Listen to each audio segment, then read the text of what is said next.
Hey everyone, and welcome. Today we're diving into a super fascinating explainer.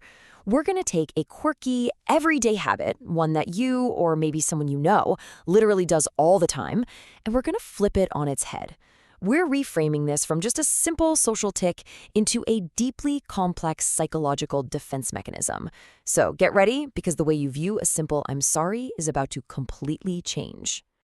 Okay, let's dive into this. Have you ever been standing completely still, minding your own business in a grocery store aisle, and someone just totally ignores where they're going, bumps right into your cart, and before your brain even registers what actually happened, the word sorry just flies right out of your mouth? Or, hey, maybe you've accidentally walked into a table or bumped into a doorframe and instinctively apologized out loud to an inanimate object. Apologizing for an accident that was mathematically impossible to be your fault. Well, our source material completely validates this highly relatable, almost absurd behavior. It asks us to look at this exact scenario. Zero judgment involved. Why on earth do we apologize when we are the ones who were inconvenienced? So let's look at the automatic apology and unpack this reflex. The core behavior we're talking about is saying sorry when something simply isn't your fault. Our sources really emphasize that this isn't just a random accident or a slip of the tongue. No, it's actually a highly specific behavioral quirk. And what's absolutely crucial here is that it's incredibly common among a very specific group of people, those of us who tend to overthink our social interactions. If you're an overthinker, you know your brain is working overtime in social settings, right? Well, this unearned apology is actually just a byproduct of all that invisible mental workload. And this brilliantly illustrates a massive paradigm shift in how we view ourselves. For the longest time, over-apologizing was historically perceived as a weakness. Society basically tells us that people who say sorry too much are insecure, maybe they lack confidence, or they're just overly submissive. But wait, look at the other side of this. This is the big breakthrough from the research. It's actually used for conflict prevention. That completely shatters the old misconception. You aren't apologizing because you're weak, you're apologizing to actively manage and neutralize a situation.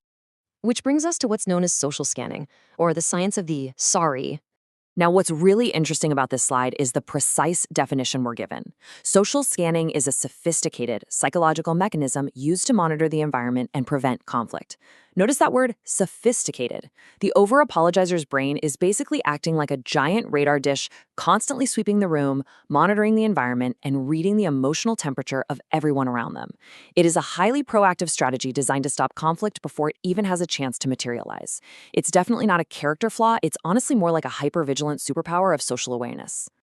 So let's shift gears and look at the overthinker's shield and how the mind actually protects itself. The source material highlights this specific, incredibly powerful mentality. Assume the worst first. You see, when a social interaction happens, especially an unexpected one, like a physical bump or a sudden misunderstanding, the overthinker's brain doesn't just casually wait around to see how things play out. No way. It immediately jumps to the absolute worst-case scenario. It thinks, oh no, the other person is mad, a fight is going to start, this whole thing is going to escalate. But here's the thing. This isn't just pessimistic anxiety. It's a validated psychological shield. By assuming the worst right off the bat, the brain prepares itself to take drastic, immediate action for self-preservation. Let's move to and see how this builds into a rapid-fire cognitive sequence. Here are the precise steps. Step 1. An event occurs. Someone bumps into you. Step 2. The overthinker's brain instantly applies that shield. It assumes the worst first. The radar is literally screaming, danger, potential conflict ahead. And then, step 3, deploy the apology to prevent conflict. The sorry is deployed like a psychological fire extinguisher. It is a split-second process where the apology is used as a tool to instantly de-escalate the perceived threat. You aren't taking the blame because you think you're actually wrong. You're taking the blame to shut down the danger. But why are we so terrified of conflict in the first place? Let's zoom out to the ultimate motivation, protection from rejection. So the crucial point is that the ultimate goal of the over-apologizer is protection from social rejection. Deep down, this entire sequence, the overthinking, the social scanning, the assuming the worst, and the rapid-fire apologizing, it's all deeply tied to a fundamental human need for social survival and acceptance. The overthinker links even the tiniest interpersonal conflict to the catastrophic threat of being cast out or rejected by the group. The sorry is really just the shield they carry to ensure they remain safely accepted. I want you to really let this final question sink in. Next time you say sorry when it totally isn't your fault, what are you really protecting? Are you protecting the other person's feelings, or are you actually protecting your own profound need for social connection and safety? It's a pretty heavy thought, right? It gives us a lingering, profound new perspective on an everyday social reflex. Thank you so much for joining me for this explainer. Keep questioning the world around you, and I really hope this structured look at the psychology of the apology has completely transformed how you see your own interactions.